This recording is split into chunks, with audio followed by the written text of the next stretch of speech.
cards are for you to fill out, and if you submit them, you'll get affirmative text from us that feels like you're getting a booty call from God.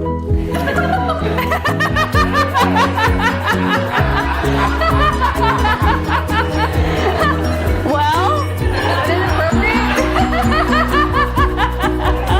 All right, maybe not that. I might have to rework that bit. No, it just came out. But please sign up for it, because it helps us stay connected with you and let you know about all the fun things that we're doing, so that you can engage. And if you haven't signed up for our Text in Church, we have a slide for that, and all you have to do is call that up and then press connect or whatever, text connect, and you're in. You're in like Flint.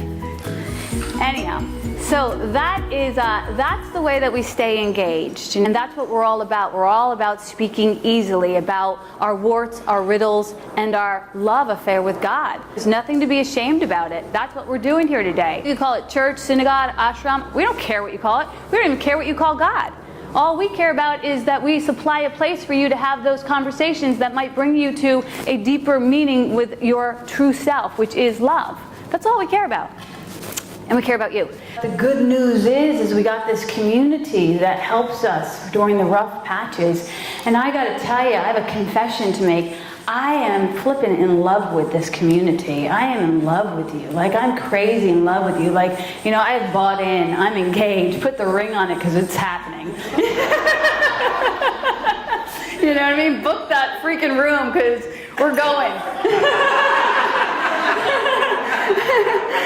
And I didn't mean that room. I meant like the Get a room. yeah, no, not well. Okay, that room too. But so I've said yes. I've said yes to you, and there's no turning back.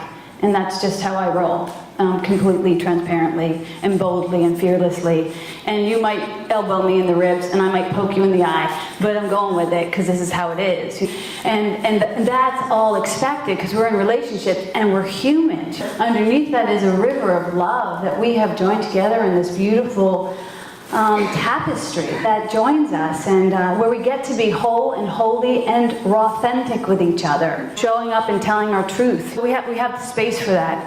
And I feel like in this community that when I feel in love with you, that I actually feel a romantic love. Like I actually feel that giddy, like, I can't wait to get there. And I love, you know, the secret handshakes and the hugging, and I love the giving of flowers. People have given me flowers, and I've given people flowers in this community, and it's so sweet. It's just kind of a sweet thing that happens around here.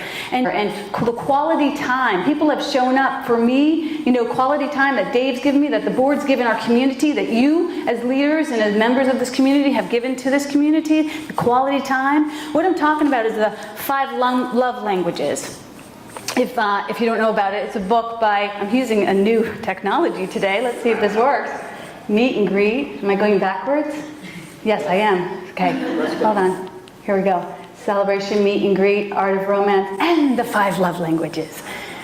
So those are the 5 love languages. If you don't know what they are: words of affirmation, acts of service, gifts, quality time, physical touch. And those are some ways that we demonstrate love here. But the love that we have in this community is so bold and vital that I get the feeling sometimes that we're inventing new love languages. I feel like we've invented 50 new love languages just in the time that we've been together. And I think that's really beautiful for us to notice. So, but we're talking about romance today, and the romantic love, and the way we show up in romantic love. Hopelessly romantic with our lives, with each other. Hopefully, that's where we're living. Hopelessly romantic is a hopeless romance. Romantic is somebody who falls hard and easy, you know? They just wear their love on their sleeve. It's somebody who goes the extra mile in love. And they don't even know it's the extra mile. They're like, so what? I love this. I don't want the extra mile to end. And the hopelessly romantic is somebody who's just in love with love. You know, just somebody who's just like really gets it, who's in love with love. So today the question is, are you a hopeless romantic? In what areas are you a hopeless romantic? And maybe would you be interested in figuring out where you could be a hopeless romantic to play, to really play boldly in love. And I don't mean that, you're going to start like having cartoonish, like googly eyes. Not that that would be a bad thing, but, or that you're going to be walking around with rose-colored glasses, or you're going to start believing in, fantasies or, castles in the sky. But, maybe that sort of love, that sort of foolish love, that sort of unedited, that unconditional love, maybe it wouldn't be such a bad thing to dip into a little bit more often. And maybe it's not just for the idealists among us. And maybe it's, maybe there's some wisdom in having that kind of love. And maybe those who are devoted to the fantasy and the imagination, those who chase rainbows, those who wish on stars, those who are committed to seeing the silver lining on the pile of shit. Maybe they have something to teach us about the art of romance, and the benefits that can come from being hopelessly in love with ourselves and each other. So hopefully, hopelessly devoted to your community, to yourself, to your world, to your life, means that you maybe have been able to be hopelessly in love with yourself, to work, to do that kind of work. Now, most of the time when we think of the romantic relationship, we think of these images of the box of candy shaped as a heart, the long-stemmed roses, the passionate kissing, the dates. But that's a really limited idea of romantic love. It's segregated to one specific relationship. It's segregated to that relationship we have with a significant other. It makes us think that perhaps if we want to have that kind of love, we got to go out and get a lover. Some of you are not above it.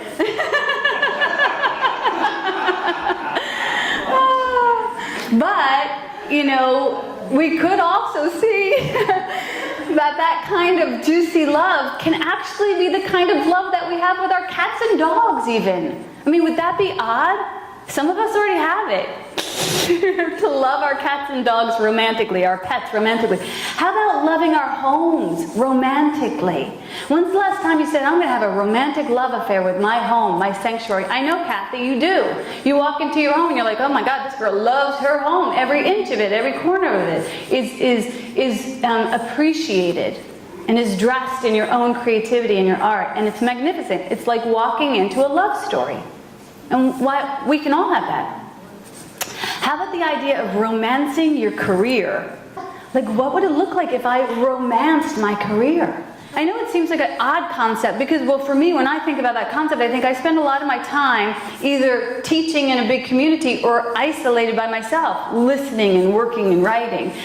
So, but I do get to see some examples in my life of people who really know how to romance their career or even their volunteer positions. I volunteer at this shop, Hope Chest in LaGrange, just a little plug for you, and where this ensemble was purchased. And I go there, and these women who are a little bit older than me, they come romantically to their position. And they show up with a story, and they show up with fresh-baked muffins, and they're like, hey, we're all here. Like, they make it feel like a party. I'm like, this is a volunteer position, but it's not. Now, they've made it so romantic for me that I run there. Like, I can't wait to get there. Like, that's what romance can do to your life. So what would it be like to infuse our life with a greater degree of romance? And why not? Why not? What are we saving it for, right? Life's too short to begin with. And you guys are really good people, deserving of a little romance. Don't be stingy with the mustard. God has nothing against you having romantic flings with everything in your life. So I'm going to go through the concepts of what romance is, or some characteristics of romance. So first of all, romance, it shows up. It's visible. So you guys have already shown up today. You've become visible. You've said, I'm going to get out of bed and I'm going to go out into life. Whether you go to the store, or you go to church, whether you go to your friend's house, you've made yourself visible. And that's a big step for establishing a romantic life. And then romance is, characteristics of romance is that it's unexpected. It's out of the norm.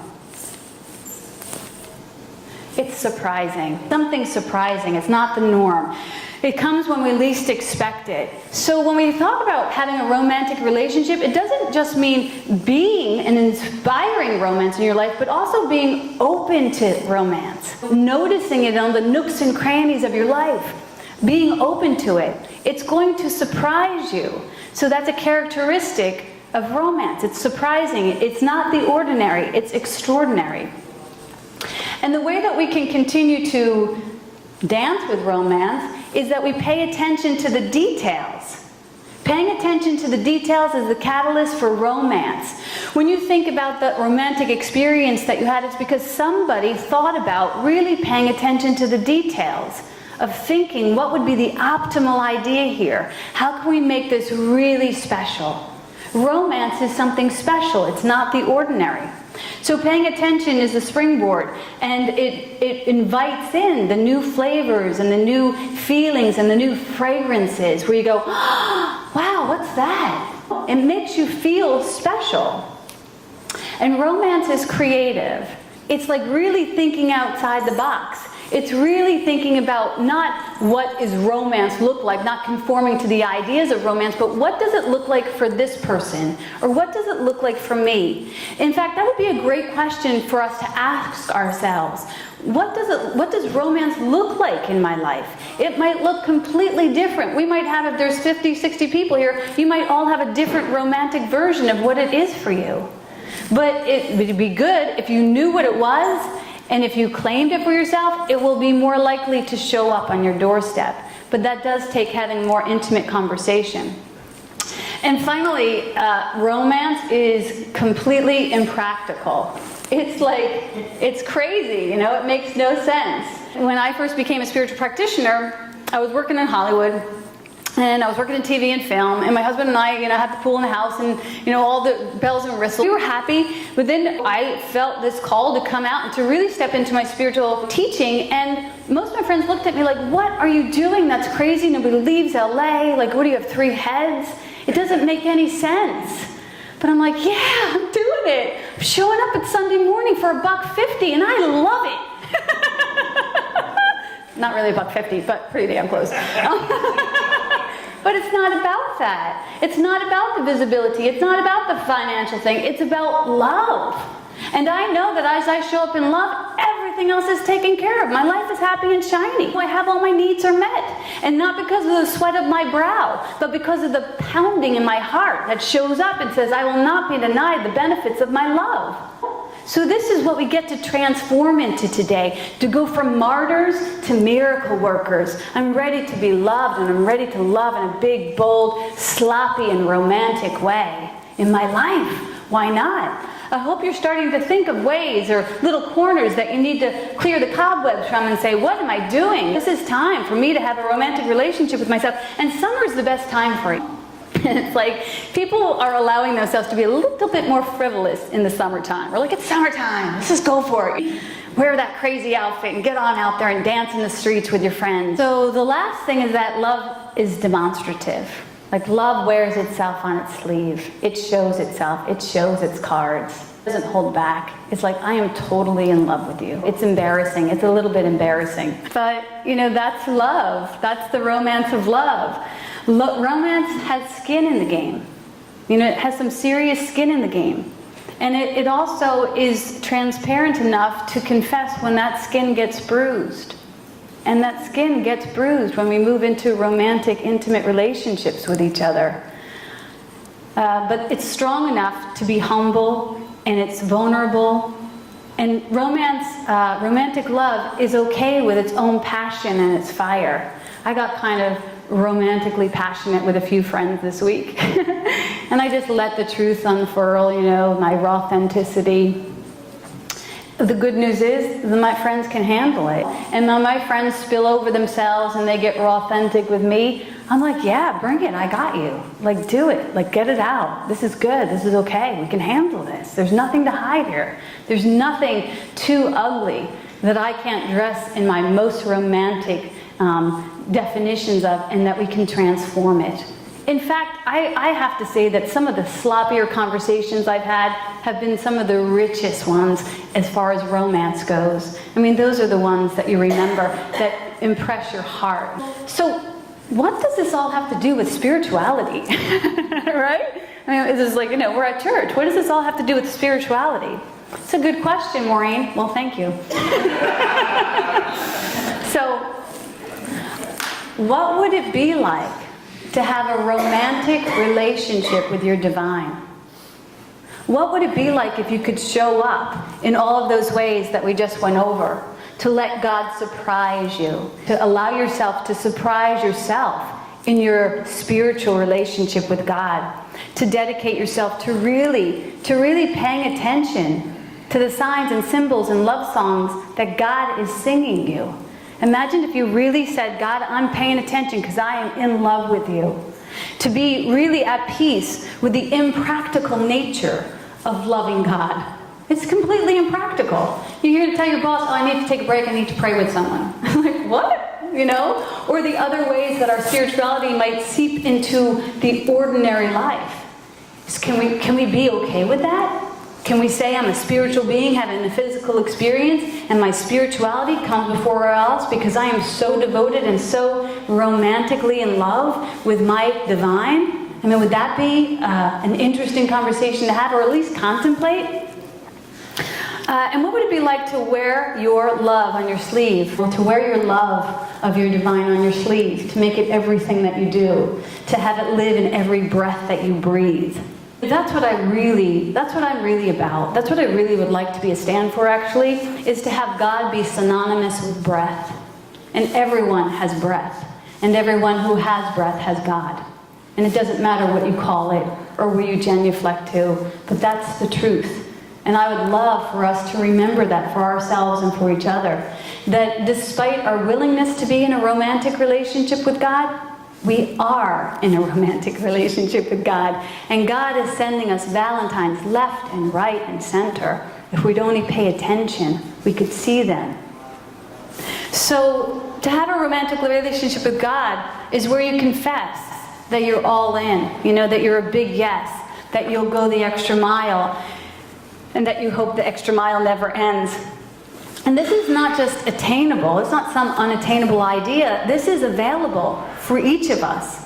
And it doesn't come from trying to get it. It comes from surrendering to it. That's why the Surrender Experiment book was such an impactful book for our community. Because it really taught us that there doesn't require a lot of us doing. It just requires us being. And so that's all we have to do to have that romantic relationship with God. So I'm going to ask you to take a moment. I'm going to read something to you that I think is pretty powerful, but I'd love for you to close your eyes and let it wash over you. We'll have it up on the board for you to look at when you're ready, but it's a little piece from the Hindu religion, and it says, the highest state of romance is one inexpressibly wondrous, novelty and adventurous, in which love becomes absolute and unconditional and universal, and life thrills with the marvel of a divine majesty. And it's an ever-expanding state in which wanting and taking and demanding and expecting and possessing cease to exist. Spiritual romance is at once the highest and the most intense of all the romantic experiences. Spiritual romance fills the mind and the heart with ecstatic delight and saturates the nerves and the body with a honey-like sweetness. So allow the idea of your divine romancing you in this moment. Take a few breaths in.